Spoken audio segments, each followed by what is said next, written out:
Today I'm going to show you how to make some miniature little French bread pizzas, just using a loaf of French bread or a baguette, and your favorite pizza toppings. So I've got some ingredients assembled here. Now you can use whatever you like on pizza. I'm going to try a couple of different things. I've actually got some, I guess we call them Twiggy Stix. It's sort of a thin, hard sausage, a little bit spicy. Or you could use pepperoni or ham or whatever you like. I've got a sweet potato that I'm going to cook and put on some of them. One green pepper or capsicum. And some onion that I'm going to chop and put on there.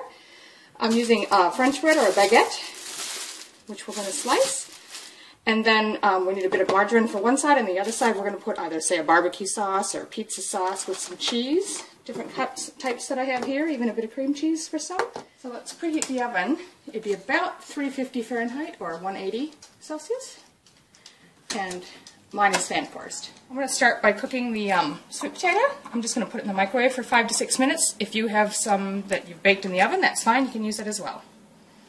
By the way, I have stabbed it with a knife. You want to at least poke it with a fork or a knife once or twice so it doesn't blow up in the microwave. So while that sweet potato is cooking, I'm just going to chop up the sausage, a little bit of onion, and some capsicum. I've got about a quarter cup of onion so far. I'll chop more if I need it.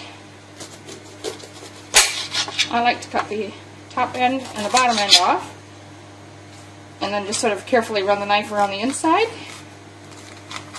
to dislodge the inner bits. And usually you can get them to pop out in one piece. Just remember, you want to chop these fairly small, little small cube pieces, because these are going to be sort of mini pizzas.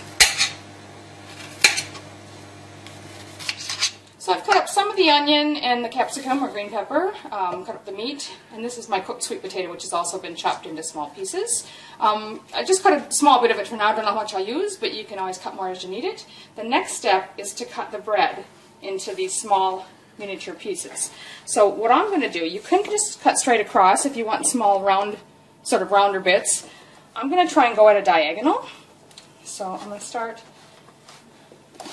on this end. And I want my slices approximately 1.5 inches or just under 4 centimeters thick. Now the first piece that you cut off is just going to be the end of the bread. It's not going to be a full slice. Sort of like just a chunk off the end so that we have a flat surface for this first slice.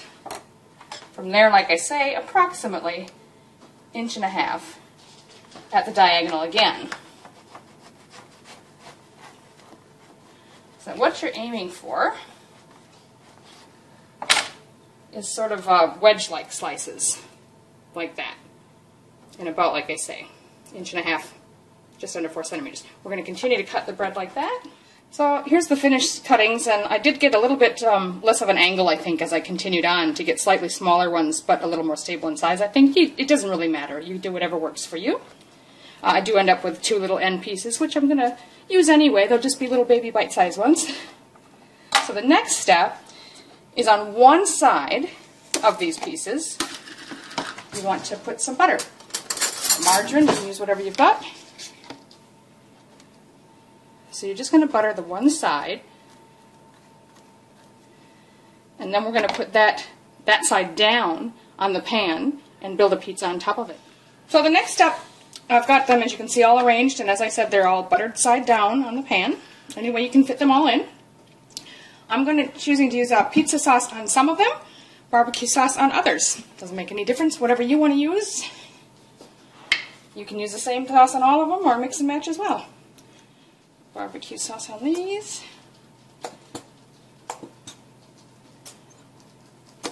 And then I'm just going to take the back of a small spoon and just try to spread that a little bit evenly on each one. So I've got the sauce all spread out nicely, as you can see. And I'll just take a little bit of shredded cheese on top of each one. You're just going to be careful so it doesn't all fall off the edge. Try to keep it up on there so it doesn't melt onto your pan, but rather stays on the individual pizzas. So I've got a little bit of cheese on each one now. And from here, you just use whatever toppings you chose. So I'm going to put maybe a little bit of onion on each one. Capsicum. You can put it on some or on all. Okay, I'm going to take some of the meat. Any that falls on the tray, it's still going to cook and be just fine. You can try to get it to stay on top. But that's alright if it doesn't. If you have any extra things you want to try, like in this case, I'm going to put on some of them some of this sweet potato. And then I'm going to choose a little bit of this Philadelphia cream cheese. You can put just small amounts, little globs like that basically, wherever you like. And just a couple of these, I'm actually going to put some Parmesan cheese. I like it, my husband doesn't, so I'm only going to put that on a couple. Okay, so pop those now into our preheated oven. And I'm going to guess they probably won't need more than 10 or 12 minutes, but keep an eye on them. Okay, so it's been actually just 10 minutes, and mine do appear to be done. They're lightly golden brown on the bottom. I'll show you that in a second. The toppings all look good and hot and bubbly. I have a fan forced oven, so I think that's time enough. Yours may need a few extra minutes. Okay, so these look really good.